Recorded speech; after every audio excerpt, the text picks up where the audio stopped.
Vande Bharat express का नया train set जल्द ही बनकर तैयार हो जाएगा। आखिरकार ये ट्रेन सेट क्यों महत्वपूर्ण है और इसमें इतनी देरी क्यों हुई, इन सब पर बातचीत करने के लिए हमारे साथ जाने माने पत्रकार सचिन बुधौलिया जी हैं। आइए उनसे बात करेंगे। सचिन जी, आपका न्यूज स्टेशन में स्वागत है। धन्यवाद सर, अगर हम इस ट्रेन की बात करें तो दो ट्रेनें तो चल रही हैं, अब तीसरी चौथी ट्रेन भी आने जा रही है।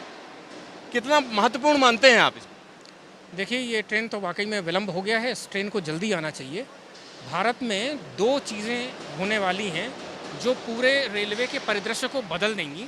उसमें रोलिंग स्टॉक की अपग्रेडेशन का जहाँ बात है, नई पीढ़ी के जो रोलिंग स्टॉक लाने की बात है, उसमें ये वंदे भारत का रैक बहुत महत्वपूर्ण बनता है।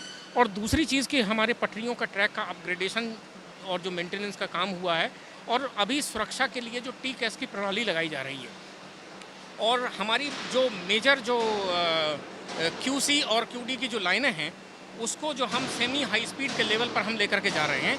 आप मान के चलिए कि आने वाले 3 साल के अंदर इस देश के अंदर रेलवे की पूरी तस्वीर बदली दिखाई देगी आपको जाकर। रेलवे की पूरी तस्वीर बदली दिखाई देगी, ऐसा सचिन जी का कहना है। और सही बात है ये, अगर रोलिंग स्टॉक पूरी तरीके से बदलता है, सेमी हाई स्पीड ट्रेनें आती हैं, तो निश्चित तौर पर एक बड़ा फर्क पड़ेगा और ये फर्क विजिबल होगा। ऐसा नहीं है कि आपको नज़र ना आए।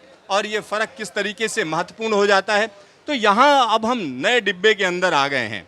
तो नया डिब्बा, तमाम चीज़ें बताई जा रही हैं, लेकिन पिछली वाली ट्रेन की तरह ही नज़र आ रहा है ये।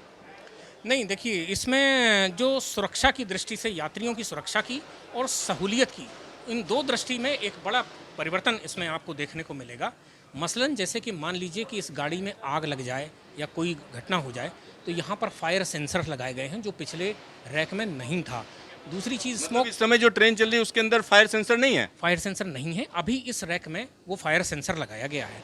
दूसरी चीज़ कि जहाँ पर इसका इलेक्ट्रॉनिक पैनल है, जहाँ पर महत्वपूर्ण बिजली के तार आते हैं और जो कंट्रोल पैनल होता है जहाँ करने के लिए, वहाँ पर ऑटोमेटिक फायर एक्सटिंग्विशर लगाया गया है, गैस बेस, जो इमीडिएटली आपको जैसे ही आग लगती है, स्मोक डिटेक्ट करता है, तो वो इमीडिएटली काम करता है और गैस के साथ में उसको बुझा देता है। इससे कोई बड़ा हार्म इसको भी नहीं होता है, यात्रियों की भी सुरक्षा उसमें से हो जाती है। दूसरी चीज़, आप इसमें अगर देखेंगे, यहाँ पर कई जगह फायर डिटेक्टर्स लगाए गए हैं। ये केवल अलार्म बजाते हैं और इंजन में या बाकी जगह पर उनको अलर्ट कर देते हैं। तो इस प्रकार से एक बड़ा सुरक्षा का वो किया गया। दूसरी चीज़, टॉक टू ड्राइवर करके एक उन्होंने वो लगाया हुआ है, आपने यहाँ देखेंगे। अगर आप यहाँ पर एक आप बात कर सकते हैं, तो यहाँ पर टॉक टू ड्राइवर भी, जो टॉक बैक यूनिट है, आप देखिए किस तरीके से लगाई गई है। और ये 4 यूनिट लगाई गई हैं। 2 हैं ड्राइवर, मतलब दोनों गेट के तरफ में हैं, और 2 इस केबिन के अंदर, यानी पैसेंजर केबिन के अंदर लगाई गई हैं। दूसरी चीज़, यहाँ पर इमरजेंसी लाइटिंग सिस्टम लगाया गया है कि अगर अचानक मान लीजिए कि बिजली चली जाती है और पावर बिल्कुल कट हो जाता है, तो वो बैटरी ऑपरेटेड एकदम से लाइट ये जल जाएगी। ये आप देखेंगे सामने लगाया गया है। और यहाँ से यात्रियों को कोई ऐसी दिक्कत नहीं होगी कि आपाधापी में फंस गए या कोई कर गए, और ये 2-3 घंटे तक जल सकती हैं। आमतौर पर इतना कभी आवश्यकता पड़ने वाली नहीं है, लेकिन वो सुरक्षा की दृष्टि से बहुत महत्वपूर्ण कदम है। और तीसरी जो सबसे महत्वपूर्ण बात ये है कि इस रैक में ऑनवर्ड्स अब जो भी रैक बनने वाले हैं, उसमें संरक्षा के लिए जो एक कवच सिस्टम बनाया है, जो टी-कैस रेलवे का अपग्रेड करके कवच बनाया गया है, उससे इक्विप्ड रहेंगे ये सारे रेल वंदे भारत के रैक। तो अगर आप इन सब बातों को अगर आप देखें, दूसरी चीज़ की सीटों में यात्रियों की सहूलियत की दृष्टि से जो नई सीटें लगाई जाने वाली हैं, उसमें रिक्लाइनिंग सीट की व्यवस्था की गई है। जैसे अभी एयरलाइंस में जो विमानों में जो सीट होती है जिस तरह से, और अभी शताब्दी एक्सप्रेस में जिस प्रकार की सीट चलती हैं, वो कंफर्टेबल रहेंगी ज़्यादा पहले की तुलना में। तो इस दृष्टि से सुरक्षा, संरक्षा और सहूलियत, इन तीनों दृष्टि से ये वंदे भारत का रैक पिछले रैक की तुलना में बेहतर है। तो ये वंदे भारत रैक पिछले रैक की तुलना में बेहतर है। कई चीज़ें बताई गई हैं, जिसमें ज़बरदस्त चीज़ ये है, क्योंकि अगर पूरी तरीके से लाइट गायब हो जाती है, हालांकि ऐसा होगा नहीं, क्योंकि देश की अगर हम बात करें तो इस तरीके की स्थिति बड़ी आपातकाल हो, अचानक कोई ऐसी गाड़ी हो कुछ साइक्लोन में ही फंस जाए, लेकिन साइक्लोन की जानकारी पहले से होती है। कहीं ऐसा हो जाए अचानक जो है ग्रिड ही बैठ जाए, या इस तरीके की जब स्थिति होती है, तो उसके लिए भी इंतजाम किया गया है। सर, एक और चीज़ मैं जानना चाह रहा था, जब इस ट्रेन का लुक एंड फील देखें तो ये तो पिछली ट्रेन की तरह ही लग रही है, इसमें बहुत फर्क नजर नहीं आ रहा है लुक एंड फील में। नहीं देखिए, ऊपर उसके जो मूल डिज़ाइन है उस मूल डिज़ाइन के अंदर परिवर्तन नहीं है, लेकिन उसके अंदर में क्या अपग्रेडेशन करना है वो संरक्षा और सुविधा की दृष्टि से वो ज़रूर किया गया है जा करके। तो आपको ऊपर से देखने में ज़रूर वैसा लगेगा। अभी तो इसमें सीट नहीं लगी हैं, लेकिन जब वो नई सीट लग जाएंगी, रिक्लाइनिंग होंगी, वो बैठने में ज़्यादा कंफर्टेबल होंगी। उस दृष्टि से ये बहुत महत्वपूर्ण रहेगा। सर इसमें कुछ ऐसे चेंजेस किए गए जो मामूली चेंजेस जिनको कहा जा सकता है, एक्सेलरेशन बदल दिया, कुछ ऐसी चीज़ें की गई जिसकी वजह से इसकी टेस्टिंग जरूरी हो गई। मतलब अब टेस्टिंग के बगैर ये नहीं उतारी जा सकती है, यानी डिले पर डिले कहा जा सकता है। अगर वैसी ही बना दी जाती है एक्सेलरेशन के मामले में तो क्या फ़र्क पड़ता, अगर हम आपसे जानना चाहें। ये हमारा रेलवे का जो पहले एक लक्ष्य रखा था इन्होंने, हमारी जो अधिकारियों से बातचीत हुई है, 15 अगस्त को 2 रैक बाहर उनको लॉन्च कर देने थे। थोड़ा सा डिले ये हुआ कि इसके जो व्हील्स हैं वो हम यूक्रेन से खरीदते थे। यूक्रेन में रशिया का वॉर हो जाने के कारण से प्रॉपर सप्लाई टाइम पर नहीं आ सकी। बाद में वो बड़ी मशक्क़त करके हमने वो यूक्रेन से बाई रोड हमने रोमानिया वो व्हील्स पहुंचाए। रोमानिया से फिर हमने अपने मिलिट्री एयरक्राफ्ट के माध्यम से हम उसको भारत में लाए हैं। अभी वो व्हील्स जो हैं सारे वो मेधा जिसके हमारा वो सिस्टम इसका लगाया गया है, रोलिंग मोटर का सिस्टम, वो वहाँ पर हैदराबाद में वो गए हैं और बोगी तैयार की जा रही है वहाँ पर। अगले सप्ताह से वो बोगी आना शुरू हो जाएगी और उसके बाद में इसमें लग करके तैयार हो जाएगा। 1 महीने के अंदर यानी जुलाई में ये ट्रायल के लिए फॉर्मली चले जाएंगे वहाँ पर ऑसिलेशन ट्रायल के लिए। 1 महीने तक RDSO ऑसिलेशन ट्रायल करेगा। उसके बाद में जो चीफ सिक्योरिटी कमिश्नर, जो सेफ्टी कमिश्नर है, उनका सर्टिफिकेशन होने के बाद में ये अगस्त पहले या दूसरे सप्ताह में ये पैसेंजर सर्विस के लिए तैयार गाड़ी हो जाएगी। दोनों रैक तैयार हो जाएंगे, ये हमको अभी बताया गया है यहाँ पर। तो इस दृष्टि से अगर आप देखेंगे तो जो लक्ष्य रखा हुआ था कि 15 अगस्त 2022 में कम से कम 2 रैक हमको इसमें चलाने हैं, वो हम बिल्कुल फुलफिल कर रहे हैं। अधिकारियों का ये भी कहना है कि वो अपना इसकी कैपेसिटी बढ़ा रहे हैं।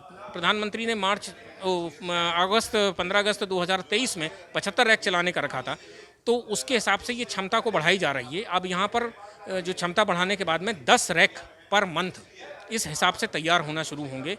इसके अलावा 2 और फैक्ट्री हैं, RCF कपूरथला और MCF रायबरेली, वहाँ पर भी ये तैयार होंगे। तो रेलवे के अधिकारी जो हैं वो इस बात को लेकर पूर्ण आश्वस्त हैं कि ना तो इस परियोजना में कोई विलंब हुआ है और ना विलंब होगा। सर एक और चीज़ है, जब आत्मनिर्भर भारत की पहचान मानी जाती है ट्रेन, और जिन पहियों पे चलेगी वो बाहर बने हुए हैं, ये कैसा आत्मनिर्भर भारत है? यानी पहिए दूसरे के, आत्मनिर्भर हम, क्या कहेंगे? ये बात तो सच है कि पहिए को लेकर के ये बात हुई थी, लेकिन रेलवे बोर्ड के अधिकारी ये पहिए को लेकर के उन्होंने अभी एक नई बात ये भी बताई कि पहिए का प्रोक्योरमेंट है वो मेधा जो प्राइवेट कंपनी है जिसके माध्यम से हम जो सिस्टम ले रहे हैं, क्योंकि बोगी बनाने का जिम्मेदारी उन्हीं की है, वो लोग प्रोक्योर कर रहे हैं, उनका ये डिसीजन है जहाँ की, ऐसा कहा है। हालांकि ये विवादास्पद है, मैं भी इससे सहमत नहीं हूँ पूरी तरीके से, लेकिन एक बात है जाकर के, वो बात सही है आपकी। लेकिन व्हील बनाने के बारे में भी इंडिया में भी प्रयास चल रहा, बेंगलोर की किसी कंपनी के साथ में बातचीत हो रही है, संभवतः वो व्हील भारत में बनने लगेंगे, ऐसा हम मान सकते हैं जाकर के। अभी सारी चीज़ें हमारे पास में नहीं है, लेकिन हम जितना प्रयास कर रहे हैं, ये पूरी डिज़ाइन की अगर आप बात करें, वो हमारी इंडिजीनियस अपनी डिज़ाइन है। इसकी पूरी कॉस्ट जो आ रही है जाकर के, वो विदेशी जो रैक बनते हैं उससे बहुत कम है। पिछला जो 2018 में रैक आया था, वो पर रैक लगभग 100 करोड़ के आसपास उसकी लागत थी। इस बार संभव है कि 4 साल का 5 साल का आप अंतर देख रहे हैं, तो उसमें कुछ रॉ मटेरियल्स का जैसे कॉस्ट एस्केलेट करती है, बहुत सारे दूसरे फैक्टर्स होते हैं, तो उसके कारण थोड़ा सा हो सकता है 10-20% इसकी कॉस्ट बढ़े। वो अभी असर्टेन नहीं की गई है। जब पूरा एक रैक हमारा तैयार हो जाएगा जाकर के, तब वो असर्टेन की जा सकेगी कॉस्ट को। यहाँ पर आप समझिए, इसमें जिस तरीके का विलंब हुआ उससे कहीं ना कहीं कीमत बढ़ गई, क्योंकि जो तमाम चीज़ें जो इसमें लगती हैं उनकी कीमत बढ़ चुकी है। तो सचिन जी ने अलग अलग चीज़ों पर हमारे दर्शकों को बताया कि किस तरीके से महत्वपूर्ण डेवलपमेंट है। सचिन जी आपका ढेर सारा धन्यवाद। Thank you so much.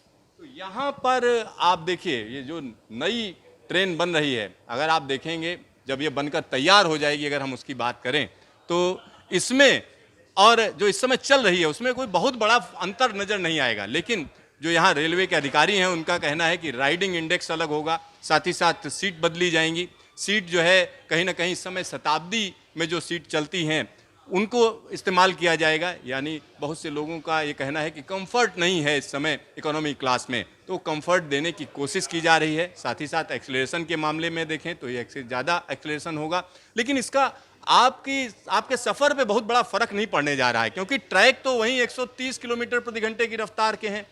ज़्यादातर ट्रैक अगर आप देखेंगे तो देश में 100 से लेके 130 किलोमीटर प्रति घंटे की रफ्तार पर हैं। सेमी हाई स्पीड ट्रेन है, लेकिन अपनी पूरी ताकत पर ये नहीं चल पाएगी, क्योंकि उसके लिए ट्रैक बनाना जरूरी है और ट्रैक को बेहतरीन करना। मिशन रफ्तार के तहत लंबे लंबे टारगेट रखे गए हैं, लेकिन वो टारगेट अभी सिर्फ टारगेट ही हैं। कैमरामैन हीरा मंडल के साथ सिद्धार्थ, न्यूज स्टेशन, चेन्नई।